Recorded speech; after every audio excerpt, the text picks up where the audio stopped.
Hello दोस्तों।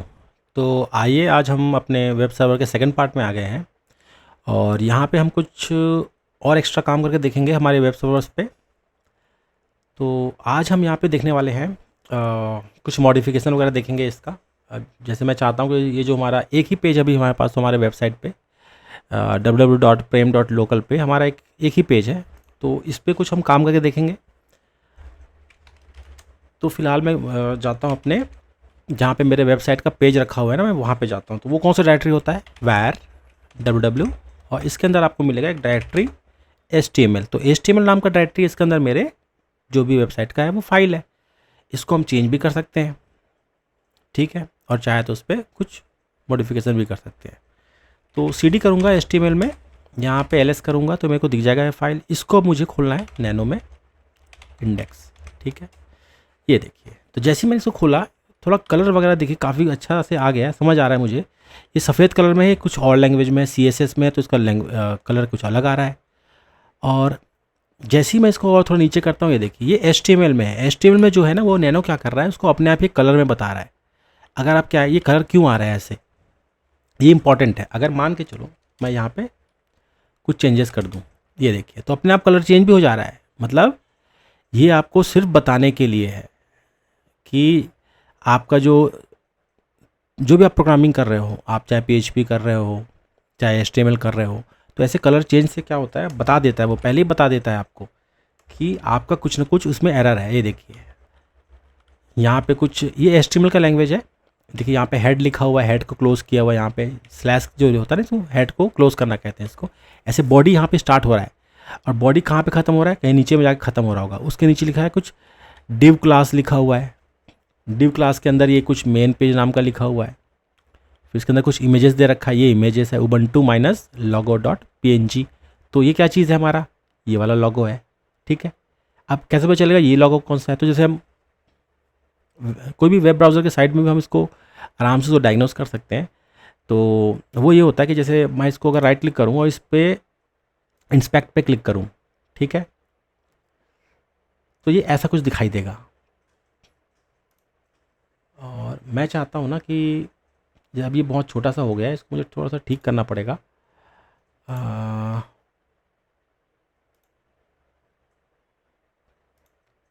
फ़िलहाल ये मेरा जो है ना, ये मोबाइल के, देखिए मोबाइल के हिसाब से ये सेट हो गया कि मोबाइल में कैसे दिखेगा। मैं चाहता हूँ कि इसको फुल स्क्रीन पे लेके जाऊँ, मोबाइल बंद कर दूँ। ये मैंने मोबाइल बंद कर दिया इसका। तो ये देखिए इसका ये कोड भी दिखा रहा है, और ये हमारा डेवलपमेंट टूल या डेव टूल काम करता है हमारे वेब ब्राउज़र का। तो इससे क्या होता है, ये देखिए जैसे मैं यहाँ पे होवर कर रहा हूँ ना, तो इसके बारे में बहुत सारी जानकारी दे रहा है ये देखिए कहाँ पे क्या क्या चीज़ें हैं, और ये चेंज भी होते जा रहा है। तो जो हमने अभी इसकी बात करी थी, ये इसको अगर मैं इंस्पेक्ट करता हूँ तो आपको ये देखिए सोर्स भी दिख जाएगा। जैसे ही आप यहाँ पे जाओगे देखिए इसका दिखा भी रहा है कि ये भाई ये सोर्स है। तो आप यहाँ पे एडिट करोगे ना, तो एक्चुअली में ना आपके सर्वर पे एडिट नहीं होगा। ये सिर्फ आपको एक डिज़ाइन बताता है कि कौन सा फाइल कहाँ पे आप, जैसे यहाँ पे आप देख रहे हो, इधर प्रोग्रामिंग कर रहे हो, उधर आप देख रहे हो। अब मान के चलो ये मान के चलो बीच में होता, आप चाहते हो इसको लेफ्ट की साइड लाएं, इसको भी सेटिंग यहाँ से कर सकते थे। तो इस सेटिंग को करने का काम आता है, मतलब आप यहाँ पे करते जाओ और उसी को यहाँ पे इम्प्लीमेंट करते जाओ, तो उससे आपका एक वेब पेज अच्छे से डिज़ाइन हो जाता है। फिलहाल मैं ऐसा कुछ नहीं चाहता, मैं आपको सिर्फ बता रहा था कि ये डेव टूल क्या काम आता है, और भी बहुत सारे काम का है ये। जैसे जैसे ज़रूरत पड़ेगी हम वैसे वैसे इसको जानेंगे। मैं चाहता हूँ जैसे अपाचे टू डिफ़ॉल्ट पेज लिखा है ना, इसको मैं थोड़ा सा एक बार एडिट करके देखते हैं कि क्या इसमें हम कर सकते हैं। तो ये मैं देख रहा हूँ ये कुछ लिखा है अपाचे टू डिफ़ॉल्ट पेज, है ना अपाचे। मैं इसको चेंज करना चाहता हूँ, एक बेसिक एडिट करना हम चाहते हैं। तो मैं यहाँ पे लिख सकता हूँ welcome welcome to Prem's website, ऐसा कुछ लिख देते हैं। Control O, control enter, control X, save कर दिया मैंने। अब क्या होगा, अब क्या मुझे सर्वर को रीस्टार्ट करना पड़ेगा? एक बार करके देखते हैं। रीस्टार्ट नहीं करते फिलहाल इसको, ये देखिए बिना रीस्टार्ट किए मेरा वेबसाइट लोड हो गया। अब देखो मैं जो चेंज किया तो यहाँ पे आ गया, इट वर्क्स लिखा है यहाँ पे। ये सब मतलब कहने का मतलब है HTML पे जो आप जो भी चेंजेस करना चाहते हो आप चेंज कर सकते हो, ठीक है। आपका नैनो जो है वो कैपेबल है। एक एक्स्ट्रा टूल होता है जैसे नैनो, तो एक एडिटर होता है जैसे VI होता है। VI में अगर मैं करूँ index.html, ये देखिए। तो आप वीआई में भी कर सकते हो, आपको जौन सा मतलब एडिटर चाहिए आप उसके हिसाब से उसको यूज़ कर सकते हो। इसका थोड़ा तरीका अलग होता है। इससे अब बाहर निकलना है तो क्या करना पड़ेगा, एस्केप, ये कॉलन। आप देखें यहाँ नीचे, देखें यहाँ पे नीचे में ना इसका प्रॉम्प्ट आएगा, ये देखिए नीचे प्रॉम्प्ट आ रहा है यहाँ पे, फिर एक्सक्लेमेशन मार्क्स से क्विट हो गया, या क्यू फोर्स, ये तो उस समय क्विट हो गया। एक और आता है विम HTML, ये देखिए विम थोड़ा सा एक्सटेंडेड वर्जन है।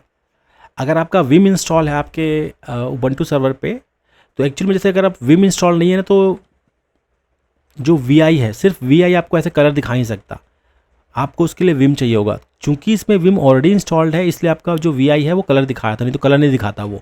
तो विम क्या है, VI का एक एक्सटेंडेड वर्जन है जो आपके प्रोग्रामिंग में काफ़ी काम आता है। मतलब आपको कलर, ऐसे कलर वगैरह, इंडेंट वगैरह सब बना के देता है। तो विम जो है उससे भी आप चाहो तो अपने जैसे PHP के कोड लिखना चाहो वो सब भी आप आराम से कर सकते हो। बाकी लोग अपने हिसाब से, कई लोग विजुअल स्टूडियो कोड यूज़ करते हैं, और कई लोग जैसे Notepad++ भी यूज़ करते हैं। तो आप किसी भी IDE में या किसी भी स्क्रिप्ट एडिटर टूल में, सबलाइम है, तो वो सब में आप यूज़ कर सकते हो। ठीक है, तो ये तरीका है इसको एडिट करने का। नेक्स्ट हम क्या करते हैं, नेक्स्ट हम ये करते हैं कि चाहते हैं हम एक फुल फ्लेज वेबसाइट बनाएं। वर्डप्रेस सबसे सिंपल जो होता है, वर्डप्रेस होता है, दुनिया भर में बहुत ज़्यादा चलता है। ये क्या है, एक CMS है, कंटेंट मैनेजमेंट सिस्टम है। एक वेबसाइट आपको पूरा फुल फ्लेज मिलेगा, और वो क्या करेगा, आप बैकएंड से, मतलब आप अपने लॉगिन से आप उसके अंदर लॉगिन करोगे, और उसके अंदर से आप ना अपने वेबसाइट को ग्राफिकल उसको आप पूरा एडिट कर सकते हो। तो CMS ऐसा कुछ मान के चलो आप, कंटेंट मैनेजमेंट सिस्टम, उसके अंदर आप कुछ कंटेंट भी डालते जाओगे। तो जैसे कंटेंट डालते जाओगे वैसे वैसे उसमें आप चाहो तो नए पेज बना सकते हो, अलग अलग पोस्ट बना सकते हो, और भी बहुत सारे काम करता है वर्डप्रेस। तो सबसे सिंपल जो होता है ना, वो हमारा वर्डप्रेस होता है। इसको हम यूज़ करके देखते हैं एक बार कि कैसे ये हम उसको कर सकते हैं। सबसे पहला स्टेप क्या है मेरे पास, एक होता है लैम्प स्टेक, लैम्प LAMP। अब इसका क्या मतलब है, ये बहुत फेमस है और बहुत सालों से चला आ रहा है। लैम्प का फुल फॉर्म होता है, L का मतलब होता है लाइनक्स, A का मतलब होता है अपाचे, M का मतलब होता है MySQL, और P का मतलब होता है PHP, या इसको पर्ल भी आप कह सकते हैं। मतलब दो लैंग्वेज में से कोई एक लैंग्वेज चूज करते हैं, तो मोस्टली लोग PHP में ही काम करते हैं। तो लैम्प स्टैक उससे बना है। तो कहने का मतलब 4 सॉफ्टवेयर है, अपाचे हमने डाल लिया, लाइनक्स हमने डाल लिया, ये लाइनक्स है, और ए मतलब अपाचे, 2 हमने डाल दिया। अब क्या करना है, MySQL और PHP, ये 2 डालोगे ना तो लैम्प स्टैक कंप्लीट हो जाएगा। तो उसके अंदर वो क्या करता है, एक आपको एक इन्वायरमेंट देगा जहाँ पे आप PHP पे साइट्स बना सकते हो। ठीक है, तो आपको लैम्प चाहिए होगा PHP के डेवलपमेंट के लिए, आपको PHP का डालना पड़ेगा सॉफ्टवेयर। ठीक है, वर्डप्रेस क्या है, वो PHP पे बना है, तो इसलिए वर्डप्रेस को चलाने के लिए हमें लैम्प स्टैक डालना ही पड़ेगा। स्टैक क्या बोलते हैं, मतलब ये ग्रुप है, ये चारों जो आपका नाम है ना, ये ग्रुप है। इसको आप करोगे तो आपको PHP का एक इन्वायरमेंट मिल जाएगा। इसको हम लैम्प स्टैक कहते हैं या लैम्प कहते हैं। तो आइए देखते हैं हम वो कैसे कर सकते हैं। तो अभी जो हमारा काम है, सबसे पहले हम ये क्या करेंगे, सबसे पहले इसमें हम डालेंगे MySQL। ठीक है, तो MySQL कैसे डालेंगे, तो वो भी हम देख लेते हैं एक बार। आपको क्या करना होगा, सबसे पहले एप्ट अपडेट या पहले चला लो, ताकि आपका जो रिपॉजिटरी है वो आपसे इस सिस्टम से सिंक हो जाए। ठीक है, और फिलहाल मैं अपने होम डायरेक्टरी पे आ जाता हूँ, मैं HTML पे क्या कर रहा हूँ। इसके बाद एप्ट इंस्टॉल अपाचे 2, वो ऑलरेडी हमने कर लिया है। ठीक है, तो सबसे पहला यही होता है कि हम सबसे पहले हम अपाचे डालते हैं। ठीक है, अगर आपका फायरवॉल है तो आप देख लो एक बार, फायरवॉल स्टेटस इनएक्टिव। ठीक है, फायरवॉल की जरूरत नहीं है। हाँ, फायरवॉल है तो फिर आपको उसको मैनेज भी करना पड़ेगा। आपको जो आपके फायरवॉल है, चलो एक बार ऐसे करते हैं, हम फायरवॉल इनेबल करके फायरवॉल पे भी काम हो जाएगा हमारा, उसको देख भी लेंगे। तो फायरवॉल कैसे इनेबल करते हैं, UFW स्टेटस है इनेबल। ठीक है, कमांड में disrupt in existing SSH connection, proceed with operation. ये बोल रहा है कि जैसे ही फायरवॉल वो होगा, फायरवॉल पे आपका कहने का मतलब जो फायरवॉल पे आपका अगर SSH पोर्ट ओपन नहीं है और जिसकी इनेबल करोगे तो आपका ये जो SSH कनेक्शन है कट जाएगा, ये यही बोल रहा है। तो मैं क्या करूँगा, प्रोसीड करना चाहते हो? नहीं, मैं प्रोसीड नहीं करना चाहता अभी। मैं एक बार क्या करता हूँ ना, UFW एक बार ऐप लिस्ट देख लेता हूँ। ऐप लिस्ट क्या क्या है इसके अंदर, ओपन SSH है इसके अंदर, ये देखिए। और जब अपाचे इंस्टॉल हुआ था तो अपाचे ने भी इसको अलाउ करा दिया था। ये ऐप की लिस्ट है, इसको हमें क्या कराना पड़ेगा, एक बार अलाउ भी कमांड देख लेते हैं कि अलाउ कमांड क्या होता है। तो UFW अलाउ, क्या अलाउ करना है आपको,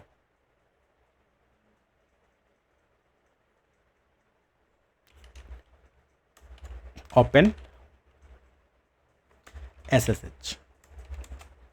ये देखिए, मतलब ओपन SSH मेरा इनेबल हो गया, यहाँ पे मैंने इसको इनेबल करा दिया, अलाउ करा दिया। अब चाहो डिनाई भी करा सकते हो, डिनाई कराओगे तो यहाँ से कनेक्ट नहीं हो पाएगा। तो भाई ओपन SSH के लिए तो आपको करना पड़ेगा। फायरवॉल मिला, अब मेरा फायरवॉल क्या होगा वो अब मैं इनेबल कर सकता हूँ इसी तरीके से।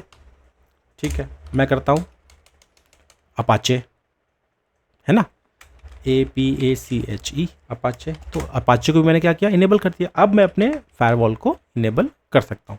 तो UFW इनेबल, ये देखो फिर वो बोलेगा SSH के बारे में। तो इस बार मुझे पता है कि मेरा जो SSH है वो मेरा अलाउड है। ये देखिए अब क्या कह रहा है, UFW स्टेटस। अब यहाँ पे क्या हो गया, देखो ये जितने रूल्स हैं ना वो बता रहा है कि ये सब जो है ना ये इनेबल्ड है, और 2 जगह से इनेबल्ड है।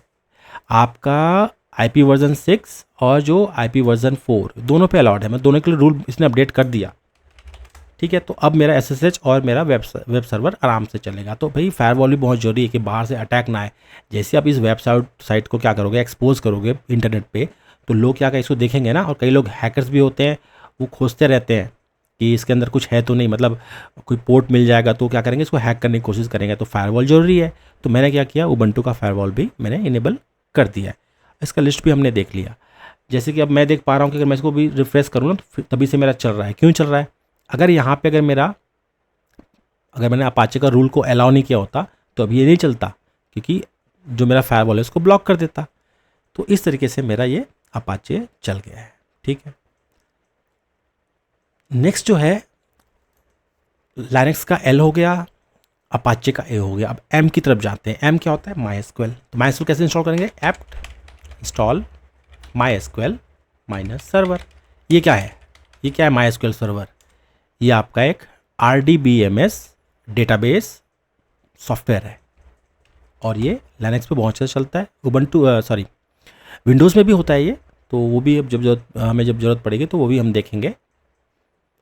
तो फिलहाल मैं एक डेटाबेस सर्वर इंस्टॉल कर रहा हूँ। वो क्या करेगा भाई, जब मैं वर्डप्रेस डालूंगा तो उसके बैकएंड में ना डेटाबेस भी होता है, उसके अंदर बहुत सारे वैल्यूज़ वगैरह होते हैं, आपके कई सारे जो डेटा होते हैं उसी के अंदर स्टोर होते हैं, क्योंकि वो डायनेमिक साइट है। वेब जो वर्डप्रेस है वो डायनेमिक साइट है, उसके अंदर प्रोग्रामिंग होती है। तो इसलिए हमें यहाँ पे एक डेटाबेस की जरूर, मतलब इसको ज़रूर ही आपको ज़रूरत पड़ेगी। अगर आप यहाँ पे अगर हम नहीं डालते हो MySQL, आप चाहते हो कि वर्डप्रेस चलाऊँ तो नहीं चला पाओगे। ठीक है, तो अभी क्या हो रहा है, ये हमारा एक MySQL रन करने लग रहा है।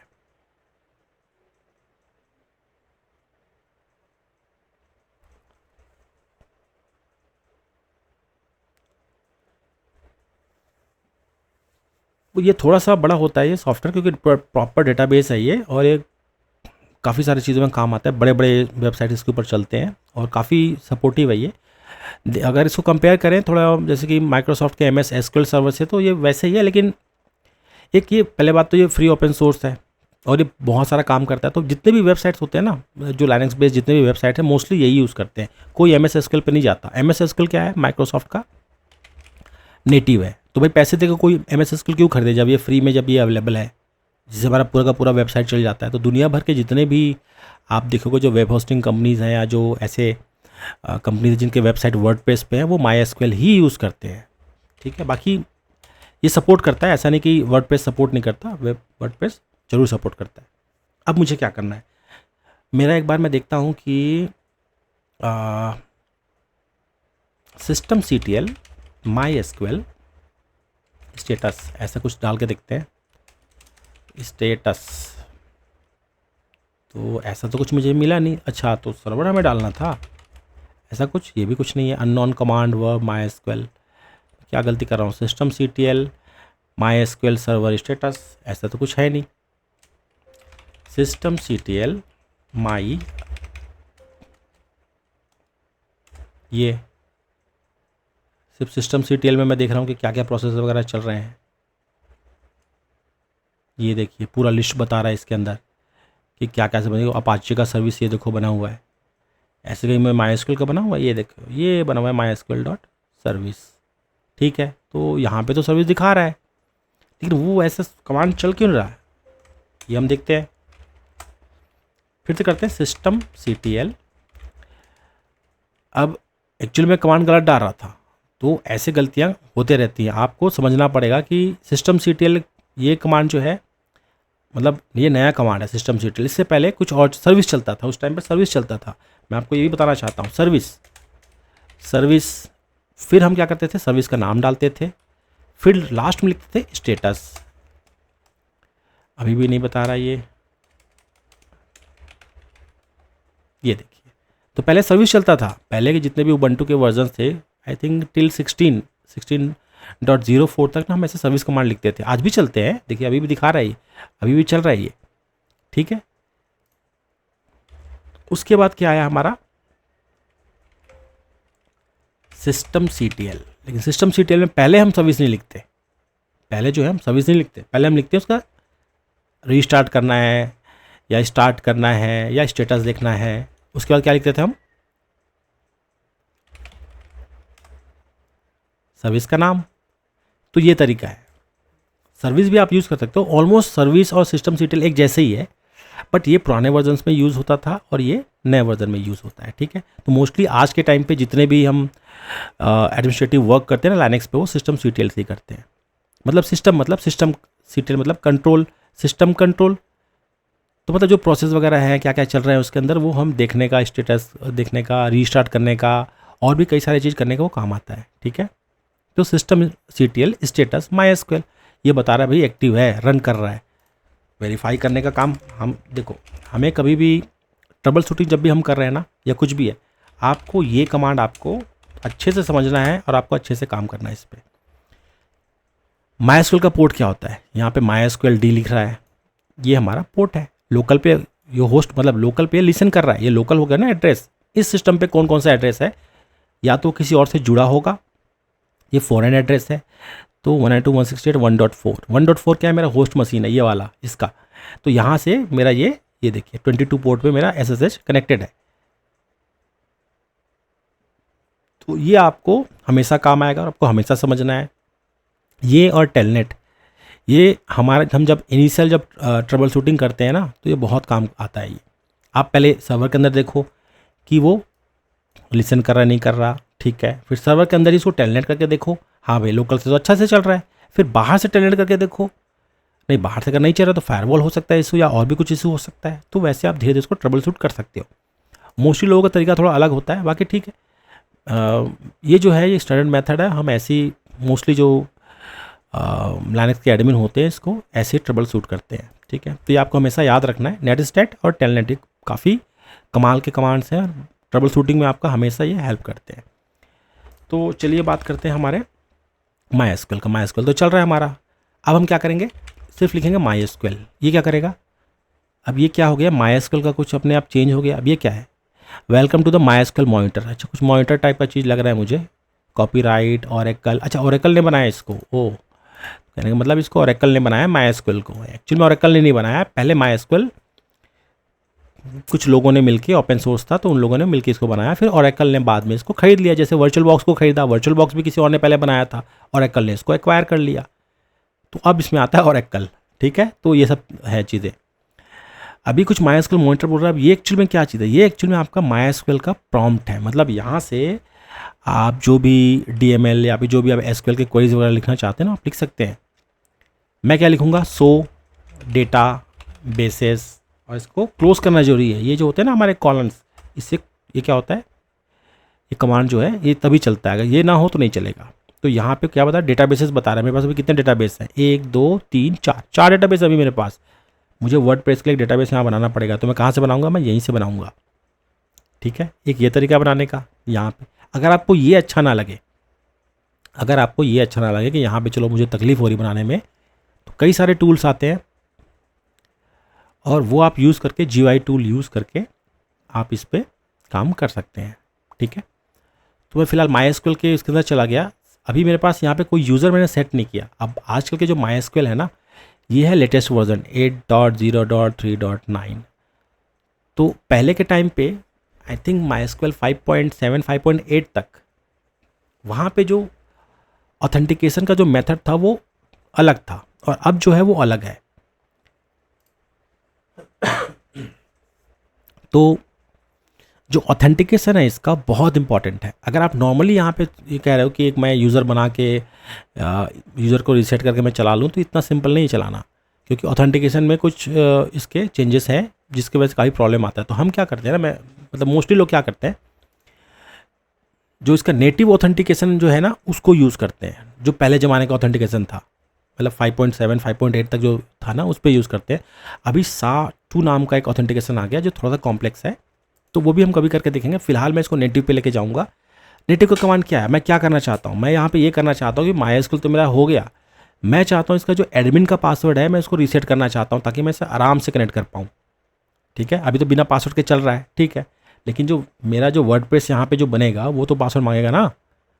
तो उसके लिए क्या करना है आपको, आपके जो रूट यूज़र है या एडमिन यूज़र है, तो MySQL में कौन होता है एडमिन, वो होता है रूट। जैसे लाइनक्स में रूट होता है ना, वैसे MySQL में भी रूट ही होता है। तो रूट मतलब एडमिनिस्ट्रेटर। तो एडमिनिस्ट्रेटर का हमें पासवर्ड रीसेट करना है। कैसे करना है, ऑल्टर यूज़र फिर रूट @ अब मैं देख पा रहा हूँ कि ये जो मेरा MySQL है वो कौन से पोर्ट पे लिसन कर रहा है, 127 लूप बैक पे कर रहा है।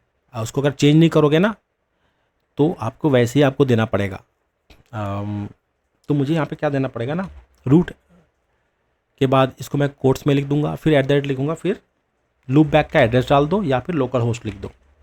ये मैंने क्लोज कर दिया। ऐसे आपको कुछ लिखना पड़ेगा, आइडेंटिफाइड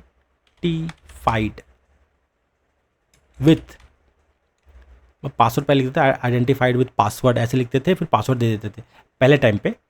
अभी भी ऐसा, लेकिन अगर मैं सिर्फ यही लिख के आइडेंटिफाइड विथ पासवर्ड लिख के ना, अगर मैं अपना पासवर्ड डाल दूँ तो SHA-2 में चला जाएगा। मुझे नेटिव जो मेरा MySQL का है ऑथेंटिकेशन, मुझे वो यूज़ करना है। तो यहाँ पे क्या करना पड़ेगा, identified with MySQL _ native password use करना चाहता हूँ मैं, जो पहले ज़माने का जो ऑथेंटिकेशन होता है ना वो, बाई क्या, पासवर्ड का नाम, जिसमें मैं पासवर्ड देता हूँ p@SSW0RD1।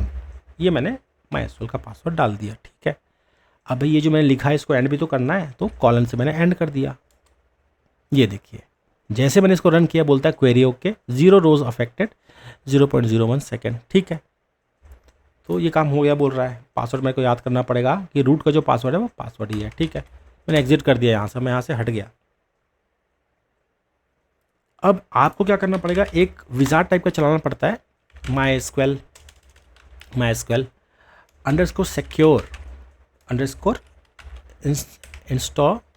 इंस्टॉलेशन।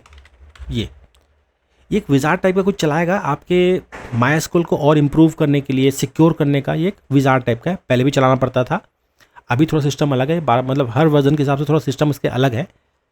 तो अभी के टाइम में जो 8.0 में हमें ऐसा चलाना ही पड़ता है। ये हमने चलाया, क्या बोल रहा है ये, इसको चलाने के लिए आपको रूट का पासवर्ड चाहिए था। अगर आप रूट का पासवर्ड इससे पहले अगर आपने सेट नहीं किया होता तो नहीं चलता ना। तो हमें क्या करना पड़ेगा, p@। ठीक है, मैंने ये डाल दिया। ये देखिए मैं लॉगिन हो गया इस पर। अगर मैंने रूट का पासवर्ड अगर नहीं किया होता ना तो ये नहीं चलने वाला था। ठीक है, अब ये क्या बोल रहा है, validate password component can be use to test password and improve security. ठीक है, यहाँ पे क्या बोल रहा है, अगर मैं इसको यस करता हूँ बिना इनेबल किए फॉर यस एंड अदर की फॉर नो, ये इम्प्रूव सिक्योरिटी मतलब वैलिडेट पासवर्ड कंपोनेंट, एक उसके अंदर कंपोनेंट भी होता है वैलिडेट पासवर्ड।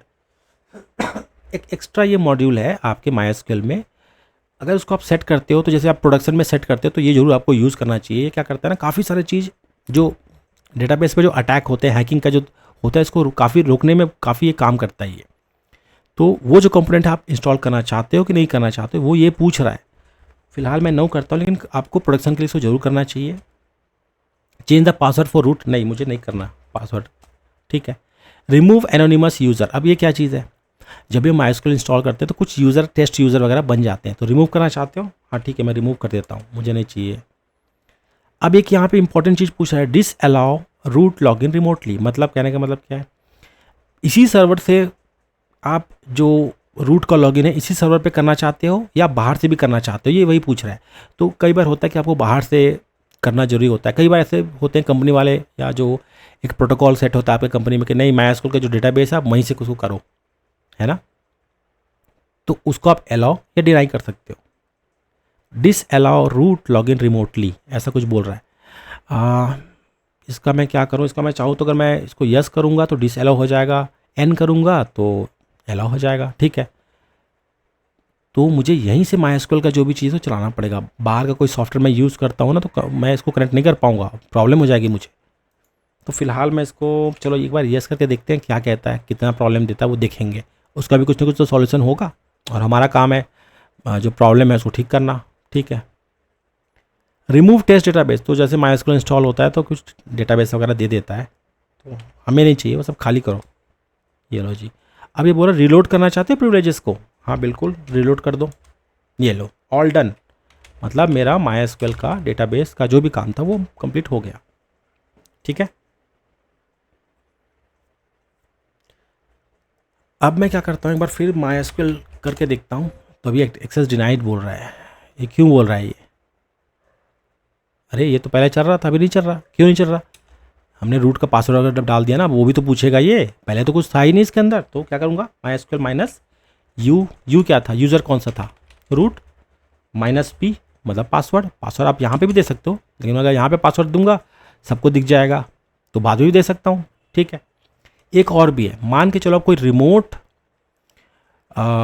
MySQL का डेटाबेस आप उसको क्या करना चाहते हो, एक्सेस करना चाहते हो, तरीका क्या होगा, -h होस्ट का नाम, कौन सा होस्ट है, मान के चलो आपका कोई होस्ट है कहीं किसी और सर्वर पे, अगर आपका वो MySQL का सर्वर है जैसे 192.168.203 ऐसा कुछ, तो ये होस्ट का नाम भी आप ऐसे दे सकते हो कि मैं इससे नहीं, मतलब ये MySQL को मैं ये बोल रहा हूँ कि मेरा जो MySQL सर्वर का होस्ट है वो ये है, यूज़र नेम ये है और पासवर्ड मैं अब डालूंगा, ठीक है। अगर ये होस्ट पे MySQL हुआ तो ये पासवर्ड के लिए पूछेगा, नहीं हुआ तो नहीं होगा, ठीक है। तो फिलहाल ऐसा कोई सर्वर है नहीं, मैं सिर्फ आपको एग्जांपल बता रहा था कि कैसे आपको होस्ट भी आप चेंज कर सकते हो, कि आपको आपके पास कई सारे MySQL के सर्वर्स होंगे, आप किसी स्पेसिफिक होस्ट से कनेक्ट करना चाहते हो तो आपको ऐसे -h कमांड देना पड़ेगा, ठीक है।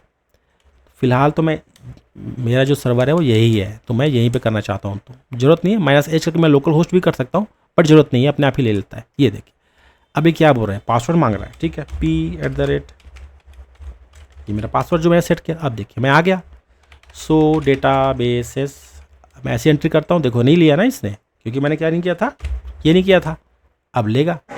अब अब क्या करना पड़ेगा, कोई टेबल सेलेक्ट करता हूँ, सेलेक्ट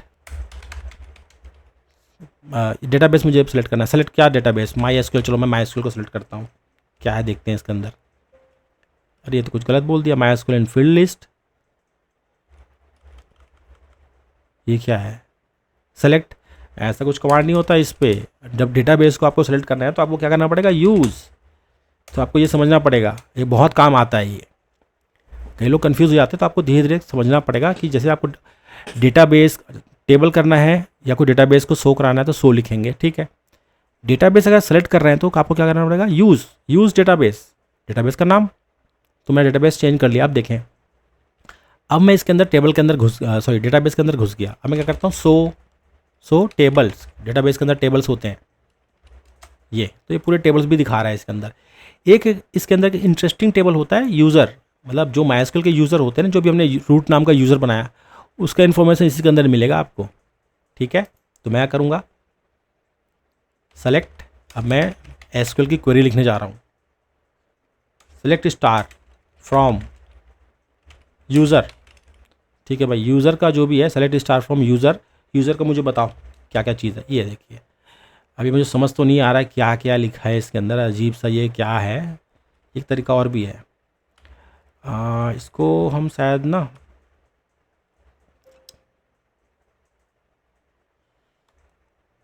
इसको हम अच्छे फॉर्मेट में भी कर सकते हैं, स्लैश जी की करके, स्लैश कैपिटल में जी करते हैं ना, तो उससे ये अच्छे फॉर्मेट में आ जाता है। बाकी मैं इसको ये जो पूरा टेबल है ना इसको बता रहा है, ये जैसे ऊपर है ना, ये देखो थोड़ा सा अजीब टाइप के फॉर्मेट में आ गया, क्योंकि ये CLI है। अगर आप कोई ग्राफिकल टूल यूज़ करते हैं ना, तो क्या होता है वो आपको प्रॉपर एक टेबल्स में दिखाता है, ये ऐसे नहीं दिखाता, तो ये थोड़ा समझना मुश्किल है। तो हम क्या करेंगे, कोशिश करते हैं कि एक ग्राफिकल टूल यूज़ करने के लिए, तो ग्राफिकल टूल मैं एक बार देखता हूँ कौन सा ग्राफिकल टूल सबसे बेस्ट है, वो हम देखते हैं। MySQL, तो MySQL कई सारे होता है, वर्कबेंच, एक वर्कबेंच होता है, ये MySQL का ही बनाया हुआ है, ये हम यूज़ कर सकते हैं, ये फ्री है और अच्छा है ये देखिए। तो ये अगर मैं इस पर क्लिक करता हूँ तो इसको MySQL वर्कबेंच कहते हैं, और इसके थ्रू हम इसको कनेक्ट कर सकते हैं। ये देखिए यहाँ पे कुछ इसके फ़ोटोज़ है, और ये विंडोज़ के लिए इंस्टॉलर है 41.7 MB का, इसको आप डाउनलोड करके इसको यूज़ कर सकते हैं। ठीक है, एक पहला ये है। एक आता है dbeaver, ये देखिए ये ओपन सोर्स है, फ्री है, और एक इसमें अच्छा चीज़ ये है कि MySQL नहीं, ये बहुत सारे डेटाबेस को सपोर्ट करता है। आपका और भी डेटाबेस है जैसे कि पोस्टग्रेस है, एक बार देखते हैं कि क्या क्या सपोर्ट करता है ये। और इसके एक प्रो वर्जन भी आता है, ये MySQL को सपोर्ट करता है, SQL सर्वर को करता है, पोस्टग्रेस को करता है, एंड अदर्स में और क्या क्या है ये देखिए। सपोर्टेड डेटाबेस, काफ़ी बड़ा लंबा लिस्ट है इसका, और ये फ्री का टूल है, ये इतने सारे डेटाबेस यूज़ करते हैं। ठीक है, ये जावा पे बना हुआ है, जावा बेस्ड है, और काफ़ी अच्छा है ये भी, बहुत लोग इसको यूज़ करते हैं। ये क्या यूनिवर्सल डेटाबेस का आपको एक अच्छा एक्सपीरियंस देता है। आप इस टूल को डाउनलोड करो, जब चाहे तब MySQL को यूज़ कर लो, MS SQL को कर लो, आप चाहे तो कोई आपका क्लाउड में कोई है डेटाबेसेस, यहाँ पे कई सारे हैं, बैबलफिश, क्लिक हाउस, CRAT-DB, ये सब तो मैंने कभी सुना भी नहीं। DB2 बहुत पुराना DB है, ये भी DBF, EDB फाइल्स है, तो काफ़ी सारे चीज़ देखो, MariaDB, MySQL, काफ़ी सारी चीज़ को सपोर्ट करता है।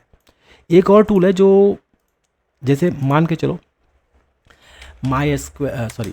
MS SQL, ये MS SQL का मैनेजमेंट टूल होता है। मैं इसको आपको इसलिए दिखा रहा हूँ, ये जो टूल है मेरा, ये जो टूल है एक्चुअली MySQL को कनेक्ट नहीं करता, ये माइक्रोसॉफ्ट का जो SQL सर्वर है ना, ये उसको कनेक्ट करने का काम आता है, इसको SSMS कहते हैं। ठीक है, इसका एक्चुअली फ़ोटो इन दिखा रहा, तो वैसा कुछ ना आपको, मैं कोशिश करता हूँ, बैक गया, यहाँ पे कुछ था, इमेजेस देखते हैं एक बार, इमेजेस में कुछ आ रहा है क्या, ये रहा, ये ऐसा कुछ। ठीक है, ये ऐसा कुछ, तो ये जो आपको फ़ोटो दिखेगा, ये देखिए, ये ऐसा कुछ ना। तो जो मेरा कहने का मतलब ये है कि जो MS SQL वाले जो बंदे, MS SQL वाले जो बंदे हैं, जो इस तरह के आईडी में काम करते हैं, तो एक ऐसा आईडी MySQL के लिए भी आता है, उसकी बात करेंगे। जैसे इंटरफेस बना हुआ है ना, उसमें भी ऐसा इंटरफेस सेम, ऐसी मतलब एकदम सेम नहीं है, लेकिन ऐसा आपको लगेगा, आपको ऐसा लगेगा जैसे कि आप MS SQL में ही काम कर रहे हो। ठीक है, तो वो जो टूल है उसका नाम है SQL योग, आई थिंक यही नाम होगा, SQL योग कम्युनिटी डाउनलोड। ये तो गिटहब पे इसका है, इसका कहीं पे कुछ साइट भी है, SQL योग करके कुछ साइट भी होगा। ये MySQL के लिए बहुत अच्छा टूल है, इसको भी आप यूज़ कर सकते हो। तो 2-3 टूल है, ये कम्युनिटी एडिशन, इसका प्रो एडिशन भी आता है, और ये काफ़ी सारी चीज़ों में काम आता है ये। ठीक है, तो मैंने ऑलरेडी ये इंस्टॉल किया हुआ है, हम उससे इसको कनेक्ट करके देखेंगे कि कैसे इसको हम कनेक्ट कर पाते हैं। तो चलिए मैं एक बार ना SQL योग करके देखता हूँ। तो जैसे ही आप इसको इंस्टॉल करके खोलोगे ना, तो कुछ ऐसा विंडो आपका सबसे पहले यही आएगा। तो सबसे पहले आपको क्या करना है, न्यू पे क्लिक करना है, मतलब पहले कनेक्शन तो बनाना पड़ेगा ना, तो न्यू पे मैं क्लिक कर दूंगा। मैं यहाँ लिख दूंगा MySQL वर्डप्रेस, मतलब वर्डप्रेस का जो मेरा इंस्टेंस है ना, उसके लिए मैं इसको मतलब नाम देके आप जान सकते हो कौन कौन से, आप चाहो तो जितने बहुत सारे सर्वर्स का अलग अलग कनेक्शन बना के उसको जब चाहे तब यूज़ कर सकते हो। बनाना एक बार ही पड़ता है। अब वो जो मेरा IP था, क्या IP था, एक बार ये देख लेते हैं। ये था मेरे पास, इसको फिलहाल मैं एग्ज़िट कर देता हूँ। IPA ये मेरा था, 26 नंबर का IP होगा ये, देखिए। तो चलो ठीक है, कुछ करके देखते हैं। 192.168.1.26 ये रूट था, पासवर्ड मैं डाल देता हूँ p। ठीक है, अब ये मैं डाल दिया। अब मैं क्या चाहता हूँ, मैं कनेक्शन टेस्ट करूँ, कनेक्ट नहीं होगा ये देखिए गोल गोल घूम रहा है।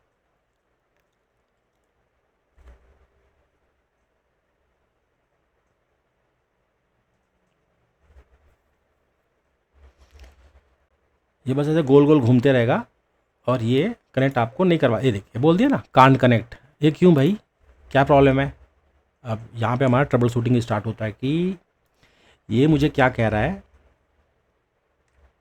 ये बोल रहा है कि ये जो आईपी है मैं चाह रहा हूँ कि यहाँ से रिमोटली कनेक्ट करूँ इसको, लेकिन यहाँ पे तो हमने गलती कर दी थी बहुत पहले। हमने क्या किया था कि MySQL को बोल दिया था कि भैया रिमोटली कनेक्ट मत करने दो, ऐसा कुछ उसने बोला था ना कि MySQL है उसको कनेक्ट मत करने दो भाई। ठीक है, देख लेते हैं नेट स्टेट। ये तो यहाँ पे मैं देख पा रहा हूँ जो मेरा है ना लूप बैक पे ही ये लिसन कर रहा है। अगर ये 000 होता ना तो सभी आईपी एड्रेसेस पे या जो इंटरफेस है, मतलब ये वाला जो इंटरफेस है इस पर भी लिसन करता, तो ये नंबर भी आता। या ये 00 होता ना तो इसका मतलब इस पर भी लिसन कर रहा है और लूप बैक पे भी लिसन कर रहा है, या जो भी आईपी इसके अंदर है सब पे लिसन करता अगर ये 00 आता तो। अब ये सिर्फ लूप बैक पे या लोकल होस्ट पे ही लिसन कर रहा है। और दूसरा हमने क्या किया था, इसको डिसअलाउ भी कर दिया था। अब हमें इसका एक बार कुछ सॉल्यूशन देखना पड़ेगा कि कैसे ऐसा हो कि यहाँ पे जो हमारा सिक्योरिटी है कॉम्प्रोमाइज़ भी ना हो और हम यहाँ से बाहर से कनेक्ट भी कर पाएँ। तो इसका एक और तरीका है। तरीका क्या है, उसको हम कहते हैं SSH टनलिंग। तो ये काफ़ी इम्पोर्टेंट कह सकते हैं, एक इम्पॉर्टेंट फीचर है या यूसेज है जो आपके बहुत काम का चीज़ है। जैसे कई सारे आपके बड़े एंटरप्राइज क्या करते हैं ना, आपका लोकल सिस्टम तो चलो कहीं दूर में है और उनका जो सर्वर या जो भी उनका डेटाबेस वगैरह जो भी चीज़ें हैं वो कहाँ पे है, क्लाउड में है। वो क्या करते हैं, आपको सिर्फ एक सर्वर बना के दे देंगे और उसको एक्सपोज कर देंगे। ठीक है, एक्सपोज मतलब उसको उसी का एक्सेस आपको देंगे, या आप उसको कह लो जंप सर्वर कह लो। अब जंप सर्वर क्या होता है, जंप करने का कुछ होगा जुगाड़ है ना। तो जंप कैसे करते हैं, एक आपको सर्वर दे देंगे, उसी सर्वर पे जितने भी एडमिनिस्ट्रेटर हैं ना, क्योंकि आप भाई आपको क्या है सिक्योरिटी पे भी ध्यान दे रहे हैं ना, आजकल बहुत ज़्यादा है, कोई सिस्टम हैक हो रहा है, ये वो बहुत सारी चीज़ें हैं, उसको ठीक कैसे करेंगे। एक सर्वर आपको दे देंगे और उसका जो इस तरह से उसको कॉन्फ़िगरेशन करेंगे, मतलब उसका जो SSH का पोर्ट को चेंज कर देंगे। हम जो 22 पे जाते हैं ना SSH, उसका पोर्ट को ही चेंज कर देंगे, वो कुछ और डाल देंगे, बहुत लंबा डाल देंगे, अजीब सा डाल देंगे, क्योंकि उससे क्या जो हैकर है पता नहीं चल पाएगा उनको कि भाई ये किस पोर्ट पे क्या चल रहा है। पहला चीज़ तो ये तो सिक्योरिटी वहाँ पे अच्छा हो गया। दूसरा, उसका जो पोर्ट है SSH का पोर्ट वो कुछ ही लोग को पता होगा, या जो बंदे उसमें काम करते हैं उसी को पता होगा। जैसे कि आपको जो सिस्टम एडमिन है वो, या लाइनक्स के जो एडमिन है उनको पता होगा, या डेटाबेस वालों को पता होगा। तो वो एग्जैक्टली उसी पोर्ट पे SSH करेंगे। ठीक है, और SSH करके उस सर्वर के अंदर से, अब उस सर्वर के अंदर आप जैसे वो घुस गए भाई, लेकिन डेटाबेस सर्वर तो कहीं और है ना, किसी और सर्वर पे है, तो उस सर्वर से फिर वो क्या करेंगे, वो दूसरे जो डेटाबेस सर्वर उस पर कनेक्ट करेंगे। तो उसी को हम टनलिंग के थ्रू कर सकते हैं। आपको ऐसा लगेगा कि आपका जो लोकल जो सिस्टम है ना, आप ऐसे लगेगा कि लोकल सिस्टम पे काम कर रहे हो, लेकिन वो क्या करेगा, एक जंप सर्वर से फिर जंप करके SSH की टनल बना के एक जो मेन जो मतलब जो आपका जो पहला जो सिस्टम है जिसको हम जंप सर्वर करते हैं उसको यूज़ करके अंदर के और भी जो सर्वर है सबको उसको एक्सेस कर सकते हैं। तो एक बहुत अच्छा तरीका है सिक्योरिटी मेंटेन करने का। ठीक है, ये नहीं कि आपको अब डेटाबेस का सर्वर है आपको एक्सेस करना है तो आप पब्लिक मतलब पूरा पब्लिकली खोल दो, क्योंकि आपको भी तो एक्सेस करना है ना। तो इसका मतलब ये नहीं कि आप पब्लिकली इसको खोल दो, ये गलत प्रैक्टिस है। तो सिक्योरिटी भी हमें ध्यान देना होगा। तो एक बार देखते हैं ये SSH टनलिंग होता क्या है, इसको हम समझेंगे और अच्छे से। फिलहाल मैं पुट्टी में आपको दिखाता हूँ। पुट्टी में थोड़ा सिंपल है, आपको समझ भी आएगा। तो यहाँ पे मैं इसी का क्या किया ना, मैंने पुट्टी का सेटिंग खोला है मैंने। ठीक है, यहाँ पे SSH कुछ आ रहा है, यहाँ पे जाऊँगा मैं, एक यहाँ पे टनल्स आता है, ये टनल्स है।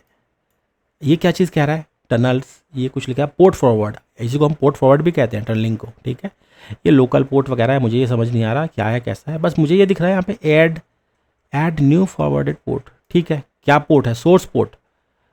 तो मुझे पता है कि भाई MySQL जो मेरा 3306, हाँ शायद इस पोर्ट पे चलता होगा। ठीक है, 3306 डाल दिया मैंने। डेस्टिनेशन क्या है, अभी दोनों को आप समझना पड़ेगा।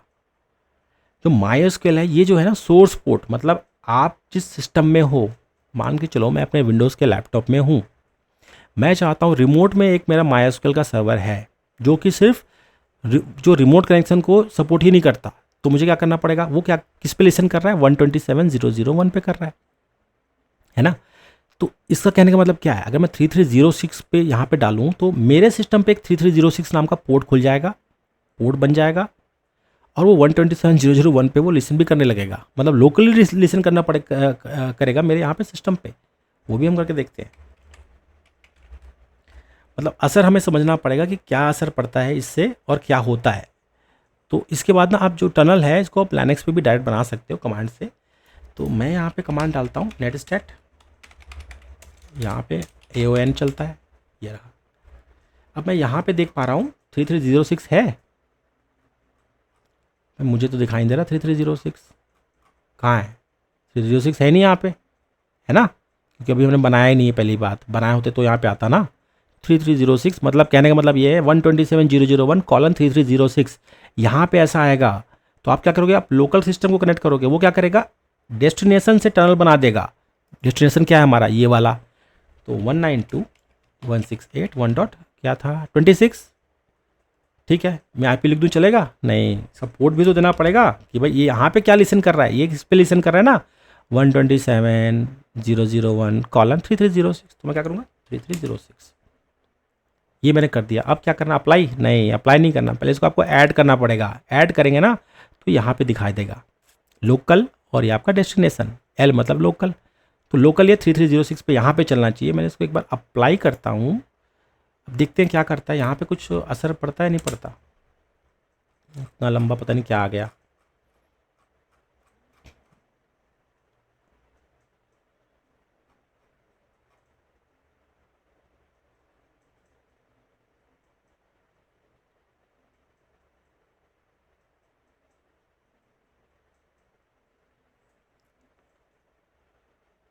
फिलहाल मुझे 3306 तो दिख नहीं रहा यहाँ पे। एक बार टेलनेट करके देखते हैं, टेलनेट लोकल होस्ट 3306। अरे ये कहाँ से चल गया, ये समझ नहीं आया मुझे। तरीका क्या है, नेट स्टेट -AON, एक पाइप लगा दूंगा, फाइंड पोर्ट बता भाई कौन से पोर्ट पे कैसे लिसन कर रहा है ये। अरे मतलब नेट स्टेट में था कमांड, मुझे दिखा नहीं, वो बात अलग है। मैं आपको शॉर्टकट बता रहा हूँ कि आपको एग्जैक्टली एक पोर्ट खोजना है कि सच में लिसन कर रहा है नहीं कर रहा। आप देखिए पहले ये पोर्ट नहीं था, अब एग्जैक्टली क्या कर रहा है ये, यहाँ पे मेरे इस सिस्टम पे लिसन करने लग गया। ये सिस्टम तो कहीं और है, तो ये सिस्टम तो कहीं और है ना।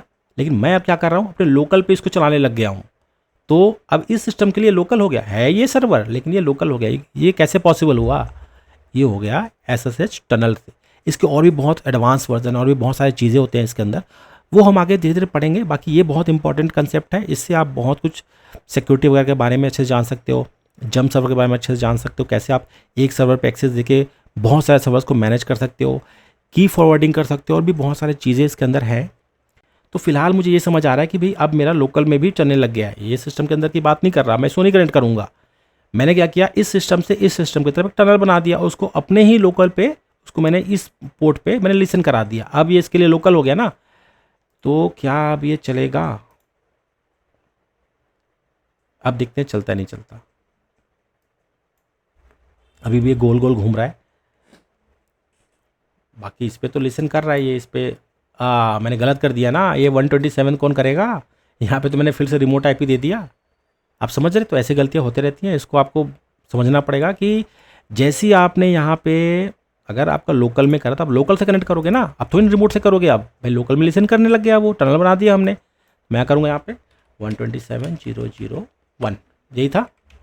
पोर्ट भी है यहाँ पे लिखा हुआ 3306, मैं पोर्ट भी दे दिया है। टेस्ट कनेक्शन, अभी भी कुछ प्रॉब्लम बता रहा है, कम्युनिकेशन पैकेट एरर ऐसा कुछ बता रहा है। ये देखना पड़ेगा ये क्या है, ये क्यों है ऐसे। इसको भी देखते हैं, इसको कैसे हम ठीक कर सकते हैं।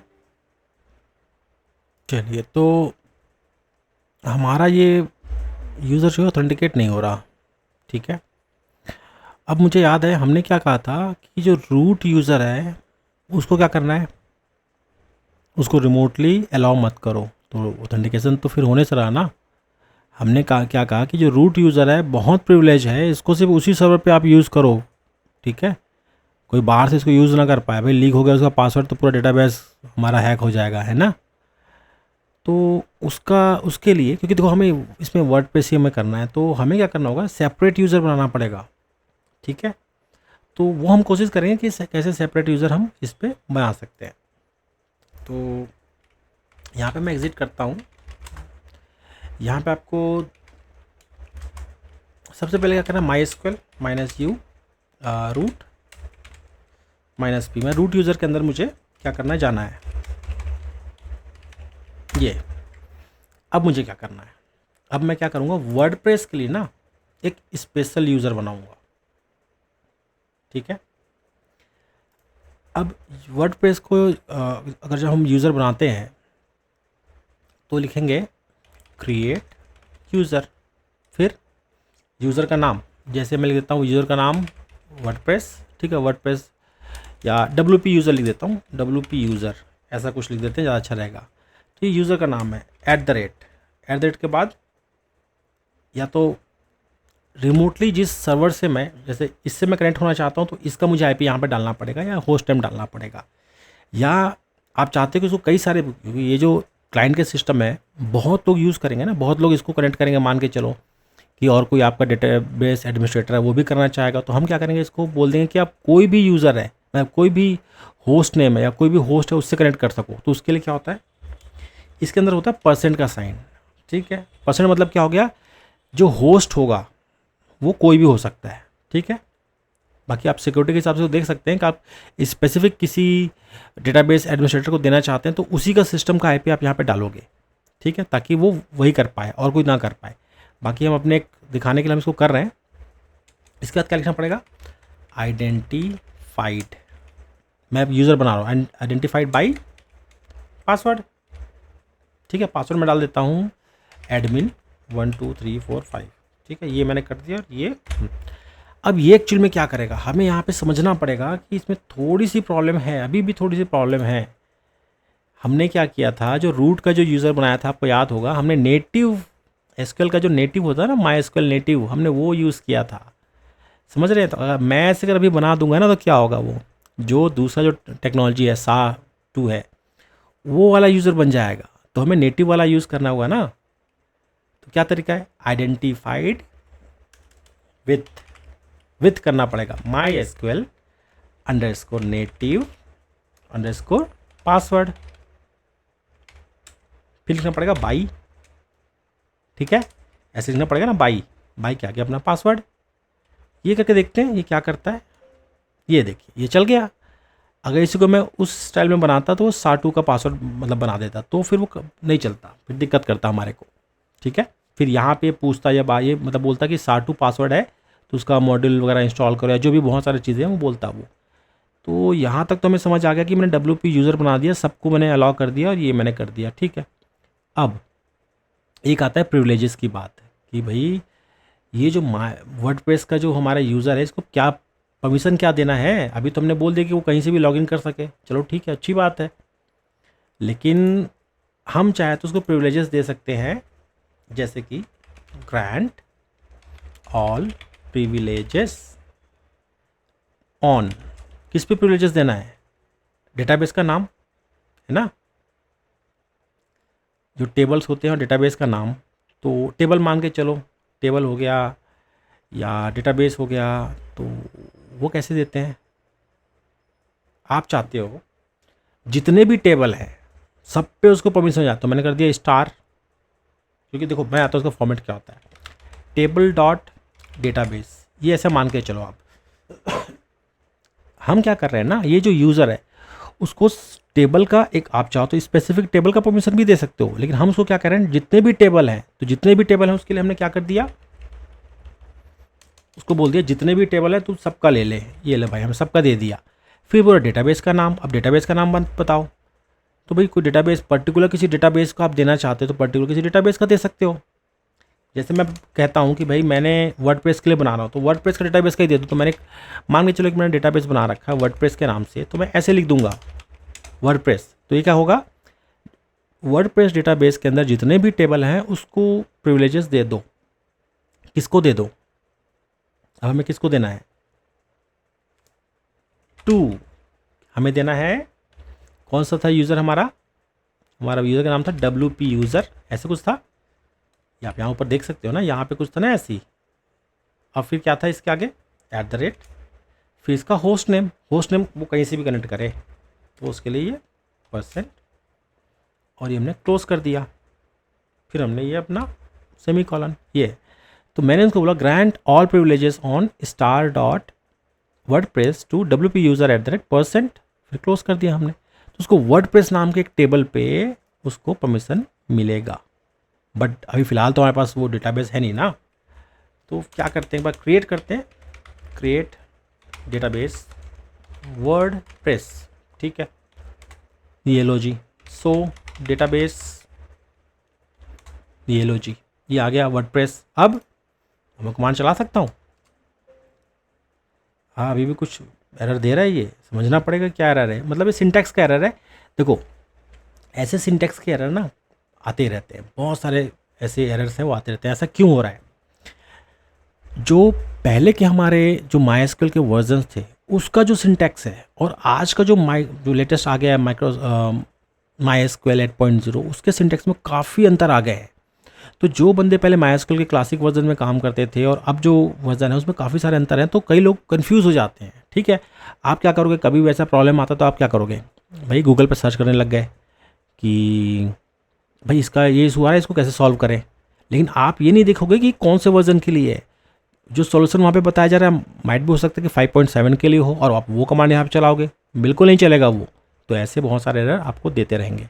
ठीक है, तो आइए इसको देखते हैं सब कि करेक्ट इसका क्या होगा। देखिए अभी मैंने कोशिश किया, लेकिन अभी भी मेरे को वो एरर आ रहे हैं। लेकिन अब मुझे समझ आ रहा है कि एक्चुअली में जो फर्स्ट वाला जो पार्ट होता है ना, वो आपका डेटाबेस होता है, जो उसके बाद वाला पार्ट होता है वो आपका टेबल होता है। तो यहाँ पे मैंने गलती ठीक करी कि जो डेटाबेस है मैं उसका नाम लिख दिया .टेबल, तो ये टेबल है, जितने भी टेबल है उस पर। और यूज़र नेम क्या होगा, यूज़र नेम मैं यहाँ पे डाल सकता हूँ, मेरा है WP यूज़र। और होस्ट नेम मैं % डाल देता हूँ, सबको ये हो जाए। ठीक है, आइडेंटिफाइड बाय द पासवर्ड, अब पासवर्ड क्या था हमारा वो हमें डालना पड़ेगा, एडमिन 1 2 3 4 5, आई थिंक यही था, कहीं पे हमने डाला होगा, ये एडमिन 1 2 3 4 5। ठीक है, ये हमने कुछ डाला था। देखते हैं अब ये चलता है नहीं चलता, एक बार कोशिश करते हैं। ये अभी भी नहीं चल रहा, अभी भी सिंटैक्स का एरर बता रहा है। इसको कोशिश करेंगे और ठीक करने की, अभी हम देखेंगे कि कहाँ कहाँ पे ये प्रॉब्लम्स दे रहा है। ये यहाँ पे मैं एक बार क्लियर करता हूँ, नए उस पर जाता हूँ।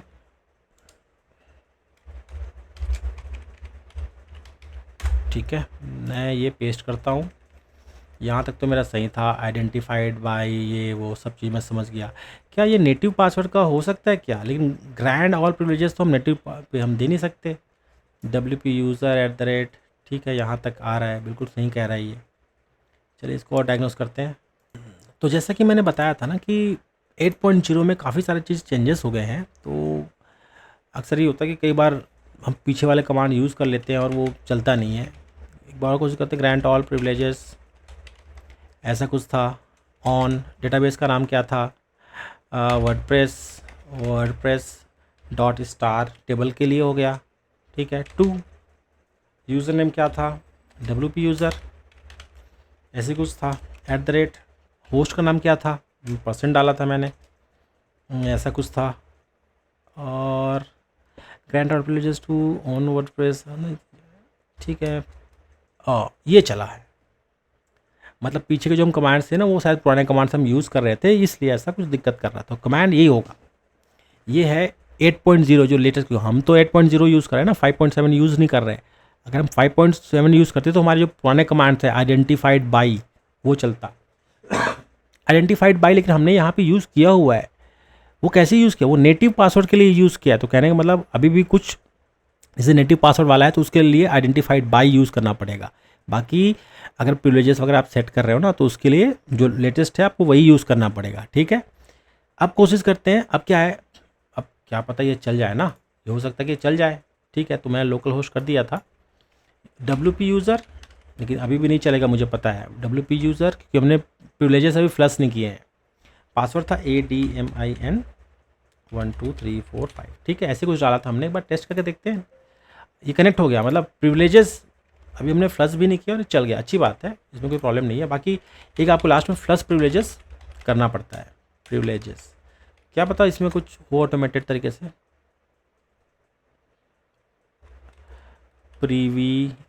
स्पेलिंग का भी देखो, स्पेलिंग का भी ध्यान रखना पड़ता है, ठीक है।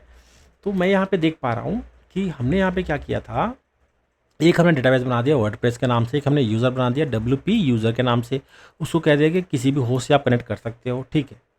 हमने यहाँ पे क्या किया, टनल बना दिया, हमने लोकल होस्ट से कनेक्ट करा रहे हैं, मतलब लोकल से कनेक्ट करा रहे हैं, उसको कर दिया हमने टेस्ट कनेक्शन, तो ये हो गया कनेक्ट और हो गया कनेक्ट। यस, इसको मैंने सेव कर दिया। अब देखें, अब मैं यहाँ पे देख पा रहा हूँ MySQL नाम का जो टेबल है ना वो दिखाई नहीं दे रहा। क्यों? यहाँ पे कहाँ गया वो MySQL, वो नहीं दिखाई देगा क्योंकि मैंने जो प्रिविलेजेस दे रखे हैं ना इस यूज़र को। अब मैं अगर यूज़र पे जाऊँ, देखिए, तो ये वो काम भी नहीं कर पाएगा, मतलब एडमिनिस्ट्रेटिव काम नहीं कर पाएगा, वो सिर्फ रूट कर पाएगा। तो इस तरीके से आप क्या करते हो ना, आपके जितने डेटाबेस वाले जो बंदे हैं उनको इस तरीके से आप परमिशन देते हो कि वो कुछ अपने स्पेसिफिक ही काम कर सके। तो ठीक है, मैं यहाँ पे डेटाबेस तक आ गया। अभी मैं देख रहा हूँ कोई खाली है सब, इसके अंदर कुछ भी नहीं है।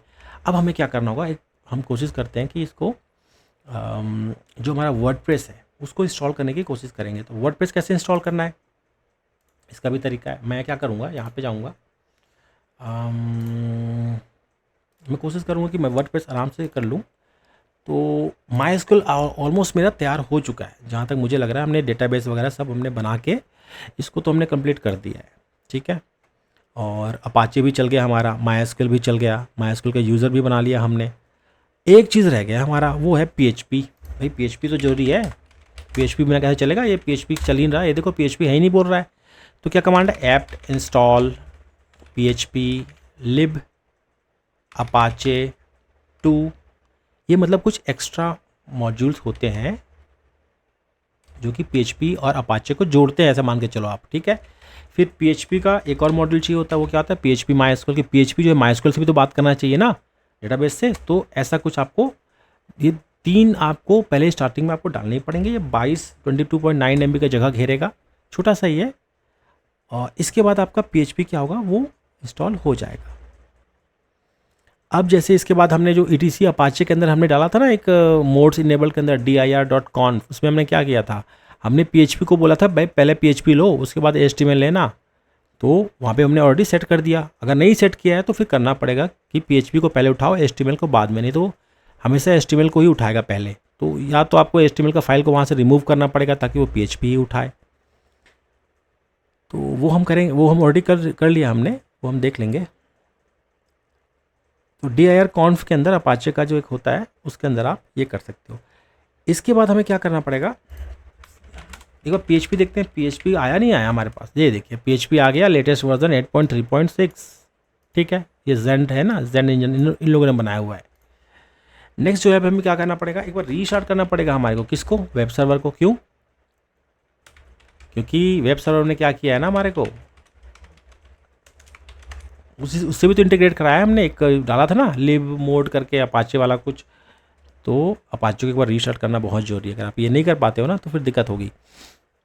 उसके बिना ये जो भी हमने PHP इंस्टॉल किया उसको रिलोड नहीं कर पाएगा। स्टेटस वगैरह भी आप चेक कर सकते हो।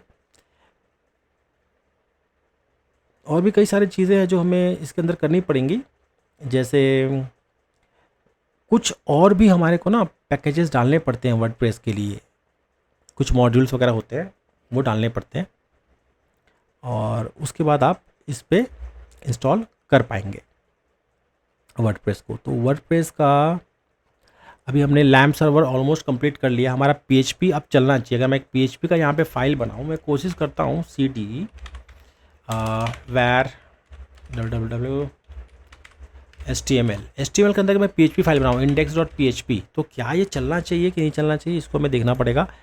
ऐसा हमें फाइल बनाना पड़ेगा और फाइल को क्या करना पड़ेगा, हमारे को PHP के थ्रू चलाना पड़ेगा। तो इसके लिए क्या है ना, हमारे को क्या करना पड़ेगा, एक हमें फाइल बनाना पड़ेगा। और फाइल जो हमने index.php के नाम से हमने जो बनाया हुआ है, ये सॉरी इसको करना पड़ेगा vim कर लो या नैनो कर लो, मतलब एक ही है। अब ये आ गया, यहाँ पे मुझे लिखना पड़ेगा, एक कोड होता है PHP का जो कि PHP के सिंटैक्स से स्टार्ट होता है, ठीक है, आप वो कर सकते हो, या एक और तरीका है, मैं फ़िलहाल करता हूँ एस्केप, इसको मैं क्विट कर देता हूँ, मुझे ऐसे नहीं करना। एक और तरीका है, मैं एको भी कर सकता हूँ। मैं क्या बोलता हूँ ना, मैं क्या बोलता हूँ यहाँ पे कि जैसे मैंने डाला, ठीक है,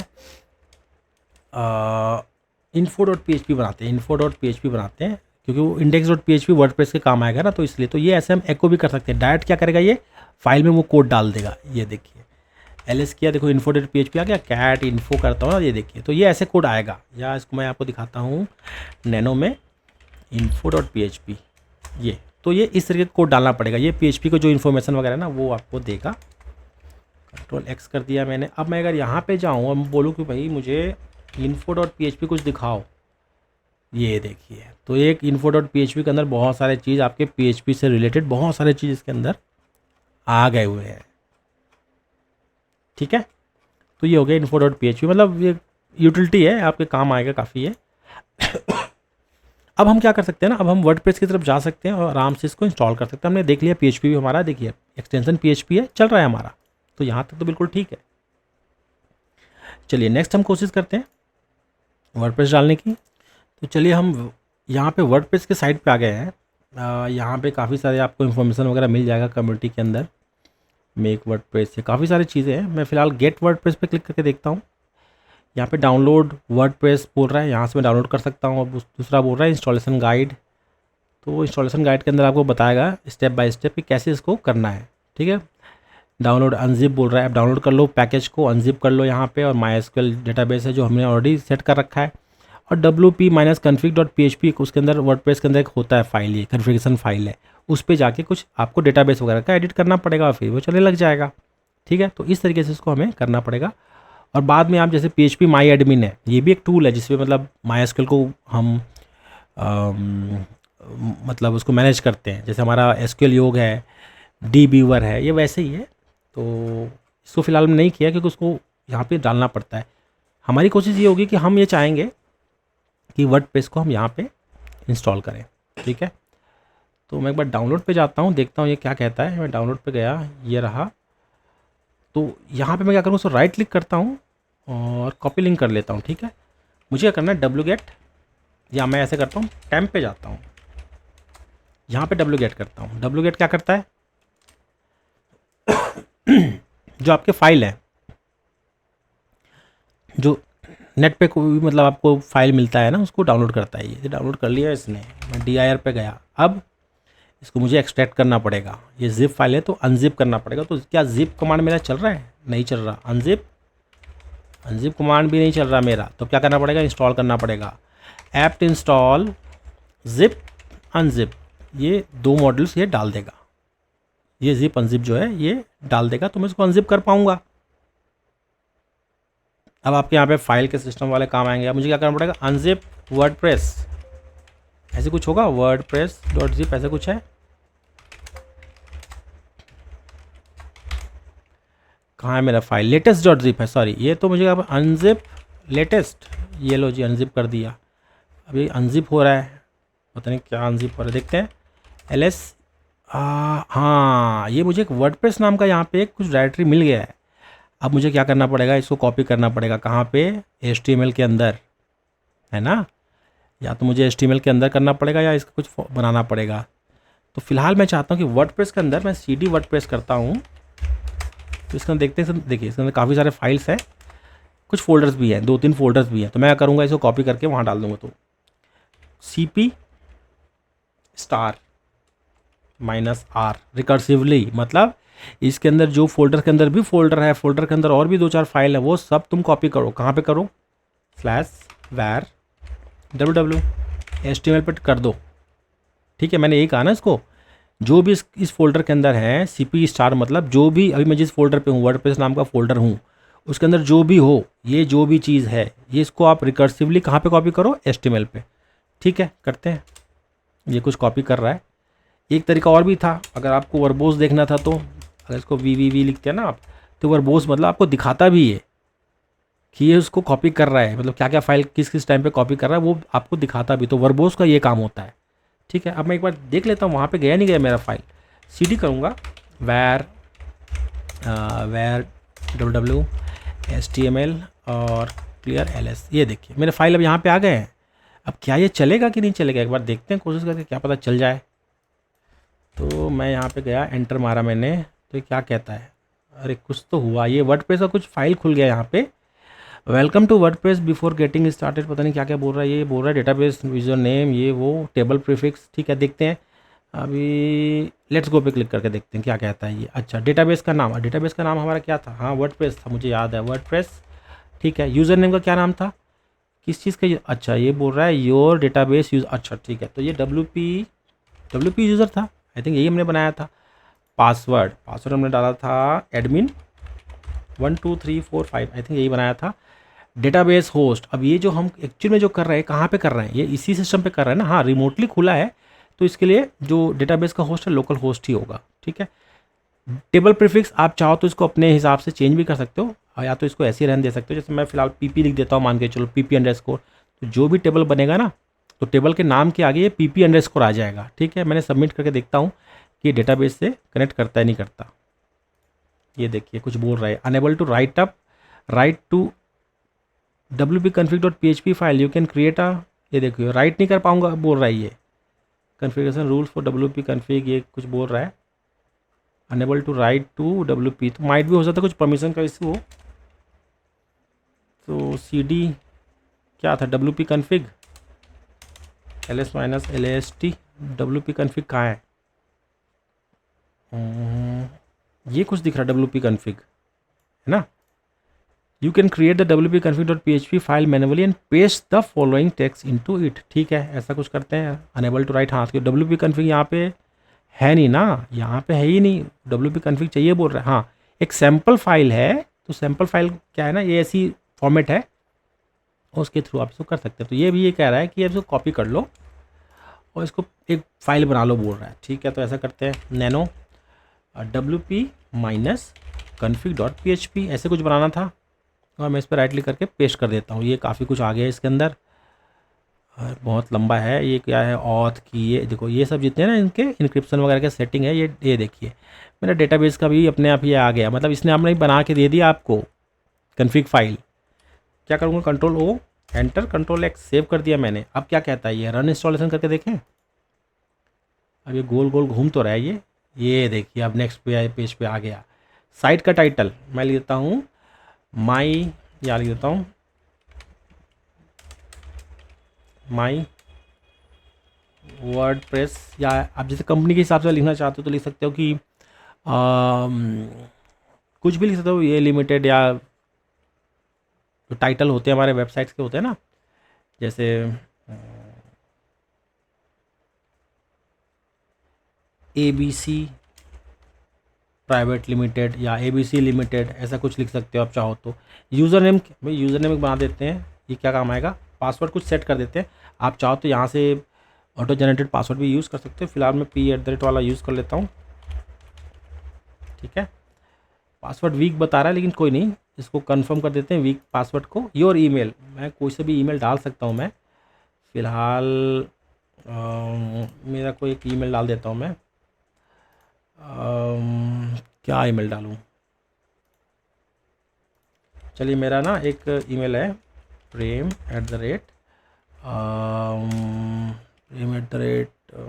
मैं अपना एक डाल के देखता हूँ, ऐसा कुछ ईमेल आईडी है, मैं डाल देता हूँ।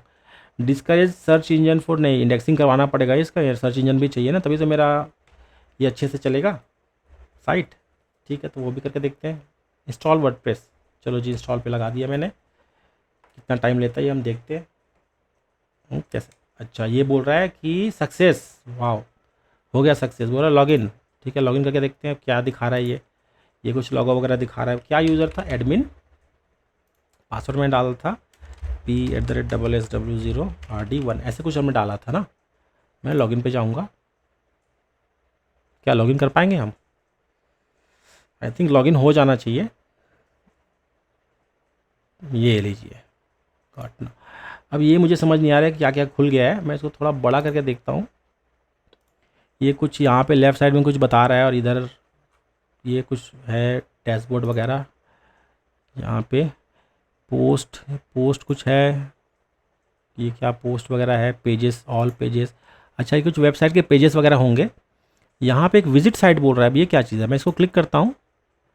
अच्छा, तो ये मेरा साइट बनेगा, वो बैकएंड था, ये फ्रंट एंड है। तो ये ऐसा मेरा एक साइट, देखिए अपने आप पेज इसने एक सैम्पल पेज बना दिया है। यहाँ पे देखिए मैंने ABC लिमिटेड लिखा था, वो आ गया। ये ऊपर यहाँ पे ABC लिमिटेड आ गया, यहाँ पे भी लिखा गया। ये लोगो वगैरह काम आएगा, लोगो वगैरह चेंज कर सकते हैं। सैम्पल पेज बता रहा है ये। तो इस तरीके से आप वर्डप्रेस को इंस्टॉल कर सकते हैं, ठीक है। आगे यहाँ पे आप देख सकते हो कुछ कॉन्फ़िगरेशन वगैरह है, प्लगइन्स वगैरह है, सेटिंग्स वगैरह है। इसका जो सेटिंग्स करना है वो काफ़ी सारी चीज़ें हैं। तो अभी जो हमारा टॉपिक है एक्चुअल में ये वर्डप्रेस नहीं है। वर्डप्रेस के बारे में बहुत अच्छे से पढ़ेंगे इसको, और हम कैसे इस पे काम करते हैं वो सब हम देखेंगे। फिलहाल हमने क्या किया ना, हमने वर्डप्रेस हमारे जो वेब सर्वर है उस पर हमने बना के वो हमने चला लिया है, ठीक है।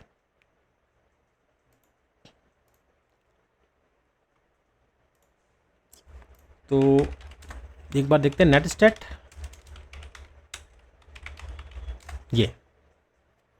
ये देखें, ये अब देखें, ये इस्टेब्लिश्ड है मेरा SSH। यहाँ पे काफ़ी कुछ टाइम रिक्वेस्ट आ रहा है, कुछ इस्टेब्लिश्ड भी है मेरे यहाँ पे। ये देखिए, ये आप देख सकते हो मेरा, ये देखिए, ये मेरा MySQL का है 3306, और ये उसी से कनेक्टेड है टनल के थ्रू। तो ये इस्टेब्लिश दिखा रहा है, मतलब ये कनेक्टेड है अभी। लिसन मतलब ये सुन रहा है, टाइम वेट मतलब वेट कर रहा है, ठीक है। तो यहाँ पे मैं देख पा रहा हूँ ये सही तरीके से चल रहा है। वर्डप्रेस का मेरा काम ऑलमोस्ट कंप्लीट हो गया। मैंने क्या किया, अब यहाँ पे एक बार देखते हैं, अगर ये मैं हटा देता हूँ, एंटर करता हूँ तो क्या कहता है। तो ये देखिए, ये मेरा इस कोई भी अगर इस मतलब अगर मैं इस वाले अब URL को मैं करूँगा तो मेरा ये वेबसाइट खुल जाएगा। ये पूरा प्रॉपर एक वेबसाइट बन गया है, ठीक है। तो इस तरीके से हमने वर्डप्रेस का इंस्टॉलेशन कर लिया। कुछ ट्रबल शूटिंग भी देखा हमने कि कैसे कैसे लैम्प स्टैक डालते हैं और कैसे इसको हम और मैनेज कर सकते हैं। और भी काफ़ी सारी चीज़ें इसके अंदर। ये वर्डप्रेस अपने आप में काफ़ी बड़ा है। उसके अलावा जो लैम्प स्टैक है, PHP है, ये तो हमने वर्डप्रेस के लिए किया है। ऐसे कई सारे CMS आते हैं, लारावेल आते हैं, और कस्टम जो कोर PHP है उसके भी वेबसाइट्स आते हैं। तो आप वो सब भी इसके थ्रू आप कर सकते हो। फिलहाल हमने लैम्प स्टैक बनाया था, वो हमने कंप्लीट कर लिया, PHP वगैरह डाला है। तो एक वेब सर्वर कैसे चलता है ये हमने देखा है। नेक्स्ट वीडियो में हम थोड़ा इसका और गहराई से देखेंगे, वर्चुअल होस्ट देखेंगे, कॉन्फ़िगरेशन देखेंगे, इसके साथ में हम लॉग्स वगैरह देखेंगे, कैसे लॉग्स वगैरह चेक करते हैं, और भी बहुत सारी चीज़ हम इस पर एक्सप्लोर करेंगे। तो मैं आपसे मिलूंगा मेरे नेक्स्ट वीडियो में, तब तक के लिए धन्यवाद।